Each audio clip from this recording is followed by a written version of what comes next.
BAP pressiona, Boto age para contratar novo 9. Racha no elenco, o elenco está dividido. Situação é exposta no vestiário após a derrota para o Lanús.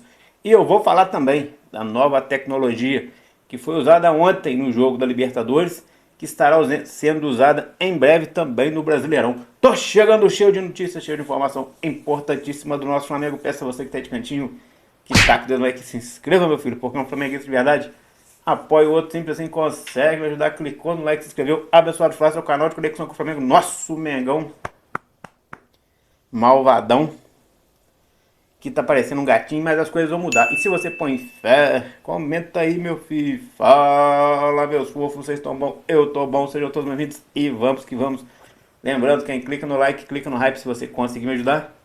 Te agradeço de coração. E para você que conseguir, apoie o canal Abençoado Flamengo, filho. Basta se tornar membro, é baratinho e ajuda pra caramba.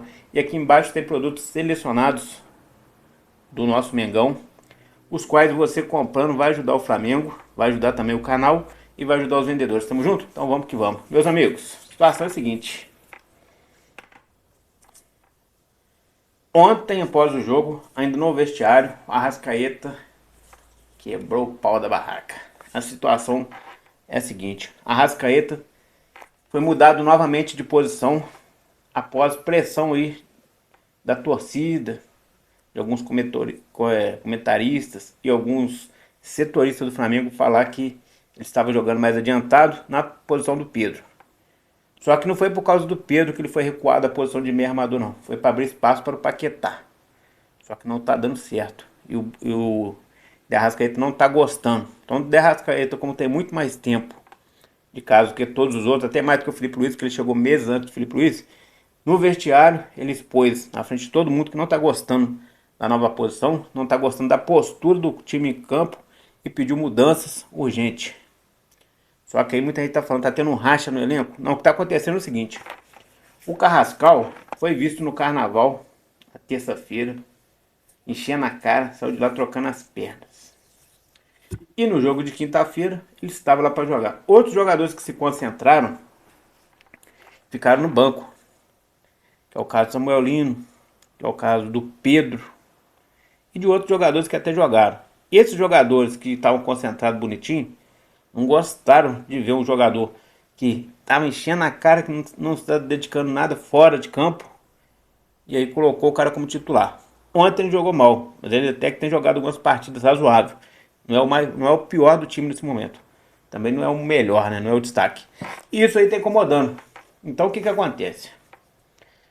O Arrascaeta tá cobrando o Felipe que o mantenha na posição anterior, que ele estava jogando mais adiantado.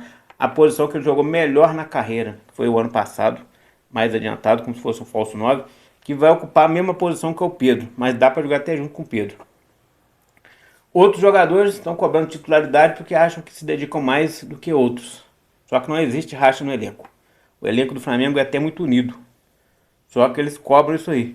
Eles querem que pare com esse negócio de hierarquia. De que um jogador, porque tem mais tempo de Flamengo, porque o jogador tem mais tempo na posição, de que ele tem que ser titular. E outro que tá bem não pode ser titular porque tem aquele lá que, tipo assim, o Léo Ortiz, por exemplo, tem mais tempo que o Vitão. Mas o Vitão, nesse momento, acabou de chegar, tá melhor do que o Léo Ortiz. O Léo Ortiz tá voltando de contusão, parece estar acima do peso. Então até que ele pegue ritmo, o ideal é que ele ficasse no banco, fosse entrando durante as partidas. Mas o Felipe Luiz insiste com ele, por quê? Porque ele tá mais tempo do que o Vitão. E aí isso acontece em várias outras posições no Flamengo. Só que no caso do Pedro, por exemplo, que é mais antigo, já não acontece tanto.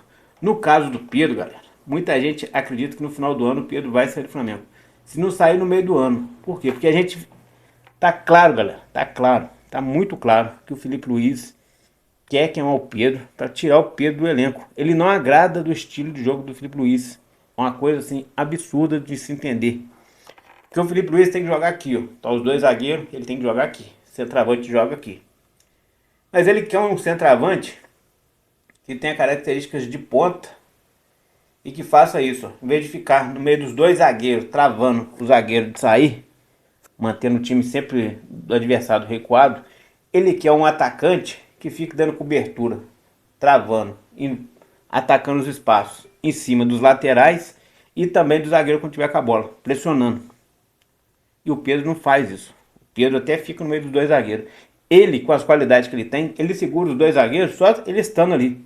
Porque os caras ficam desconfortáveis. O Pedro tá aqui e não podemos sair daqui. Só que na cabeça do Filipe Luiz, ele quer que jogue estilo europeu. O centroavante recue quando tiver sem a bola. E aí quando o adversário fizer o movimento de atacar, o centroavante vai lá pressionar para que ele estoque a bola mais rápido. Nisso, os laterais vão estar marcados pelos nossos pontas e aí ele consiga roubar a bola. Essa é a ideia, mas não vem funcionando há muito tempo. Ano passado também não funcionou isso. O Flamengo fazia marcação alta, mas a maioria das partidas a gente venceu com um gol de zagueiro de bola parada ou de volante. Foi nesse tipo. A gente não teve uma unanimidade de um cara que pegava a bola lá na frente, tomava a bola e fazia. A gente não teve isso. A gente teve, sim, vários gols feitos por zagueiros. Tanto é que o Léo Ortiz tem mais gols do que o Plata. E o Plata é ponta. E jogou várias vezes de falso 9, como centroavante. O Léo Ortiz tem mais gols do que o Plata, do que o Carrascal. Ele tem um pouquinho menos gol do que o Luiz Araújo, mas o restante aí ele põe no bolso. Até o Léo Pereira tem mais gols do que o Plata. Ou seja, a zaga tem mais gols do que o ataque. Se você for colocar num contexto geral. Isso aí é por causa do estilo de jogo do Filipe Luiz, que não está agradando alguns jogadores. Ano passado deu certo na Bacia das Almas. A gente quase ficou nas quartas de final da Libertadores. E no final aí, a gente ganhou do Palmeiras que não atacou nenhuma vez. Não deu um chute a gol. Tava tão ruim quanto a gente está agora. E aí fizemos um gol também de zagueiro. Fomos campeão com gol de zagueiro. Não que o zagueiro não possa fazer gol, mas não pode ficar dependendo do zagueiro fazer gol. Samuel Lino deu uma entrevista meses atrás aí que eu achei um absurdo. Ele falou que ele não foi contratado, no contrato dele não está que ele tem que fazer gol. Um atacante faz o quê? O atacante ataca pelas pontas e faz gol. Ele não vai ser o artilheiro, mas gol ele tem que fazer. A ver o que vai dar. Meus amigos, uma nova tecnologia está sendo implantada no futebol brasileiro. Ó. CBF confirma que concluiu a primeira fase de testes do impedimento semiautomático no Maracanã durante a partida entre Fluminense e Botafogo. Então os primeiros testes foram feitos. O impedimento semiautomático no Maracanã. A CBF informou que concluiu a primeira fase de testes do impedimento semiautomático no Maracanã durante a partida entre Botafogo e Fluminense. A tecnologia confirmou as decisões de campo e gerou imagens gamificadas dos lances, novos estádios. Como é que é? A tecnologia confirmou as decisões de campo e gerou imagens gamificadas dos lances. Novos estádios devem receber o sistema em breve. Por enquanto não vai estar valendo, mas está em fase de teste. Depois que vai implantado em todos os estádios. Mais ou menos o que aconteceu ontem. Ontem teve 3 gols lá do... Acho que é Castilho, né?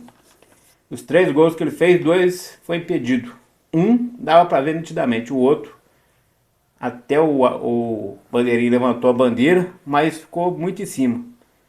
Aí precisaria acionar o VAR. Não precisou por causa da tecnologia automática, que ali é pego na hora. Então é semi-automático, né? Então isso ajuda muito. Isso é bom pro futebol.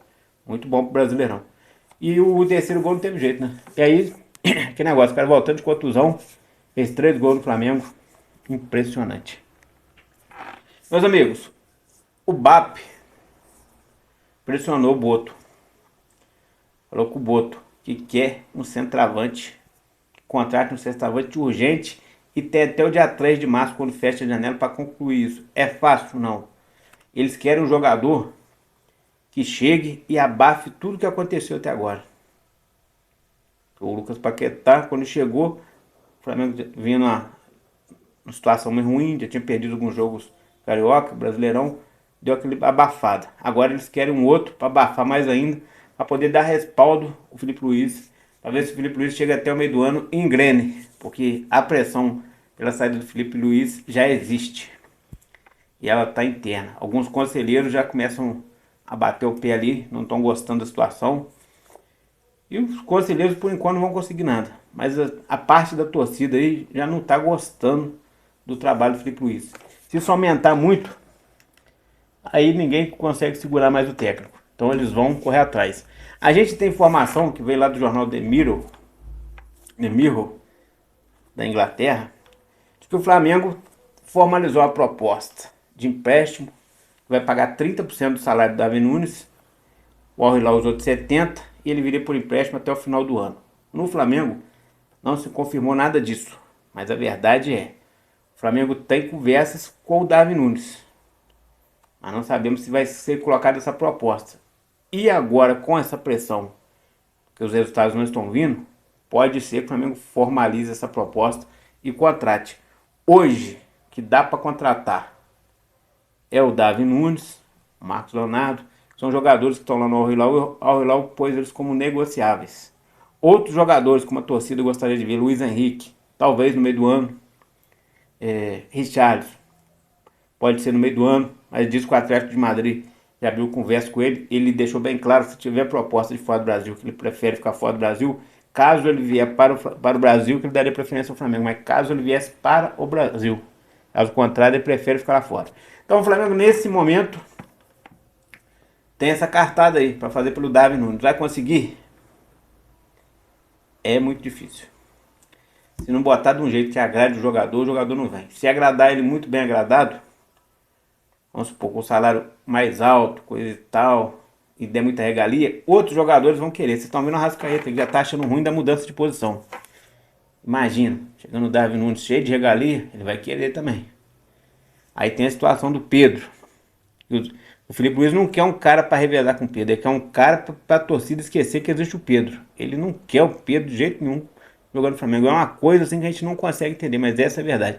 E o Pedro, para dar certo, o Pedro tem que ficar de centroavante nato. Como eu falei, parado no meio da zaga ali para poder fazer gol. Se ele tiver que ficar saindo, esquece. Ele não consegue trazer esse rendimento. Essa é a verdade. E aí comenta o que vocês achou. Tamo junto. Abençoado Flá. Aqui é meu Flamengo. Taca o like e se inscreva. Valeu, amigos. Fui.